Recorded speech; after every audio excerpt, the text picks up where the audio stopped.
As the work to make Parkside Avenue safer for park-goers and residents, pedestrians, bicyclists, and drivers has all moved into full swing, several other residential streets have seen a dramatic uptick in drive-through traffic into the hundreds of cars per hour. It's not just volume, but excessive speed and ignoring stop signs.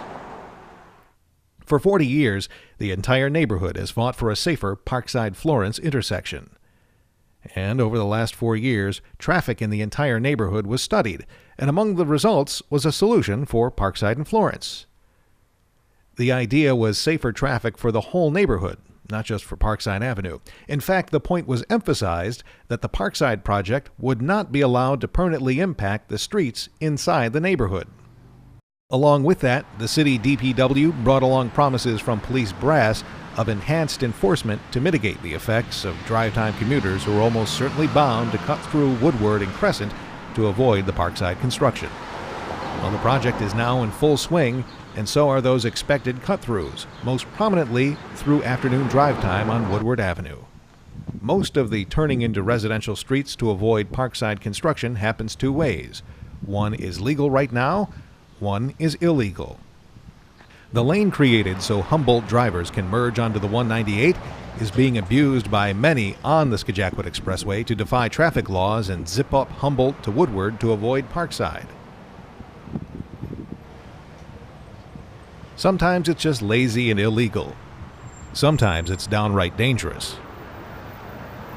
Then there are the people who continue from the 198 onto Parkside, only to turn right in massive numbers onto Robie. With every change of the light at the Skagit Expressway, like clockwork, a line of speed-minded drivers head into Parkside's residential streets at Robie.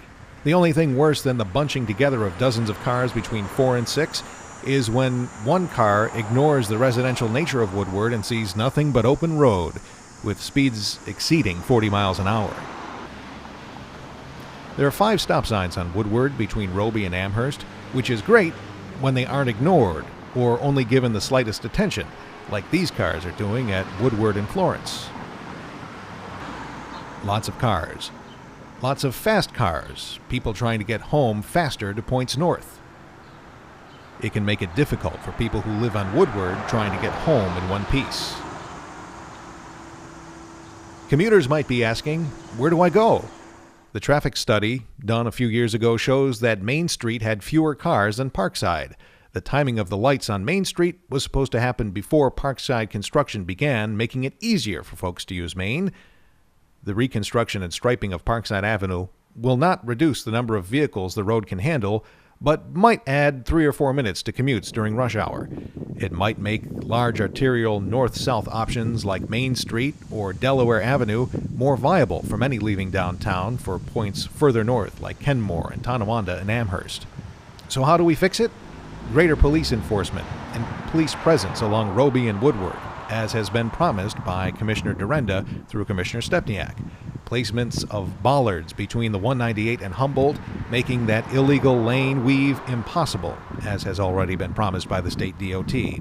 Placement of a large no right turn sign from 4 to 6 at Robie and Parkside. Extend Parkside on-street parking for several spaces south of Robie, which will allow those parked cars to block those turns into the neighborhood. And lastly, the timing of Main Street traffic lights, as was promised before construction was supposed to start in Parkside.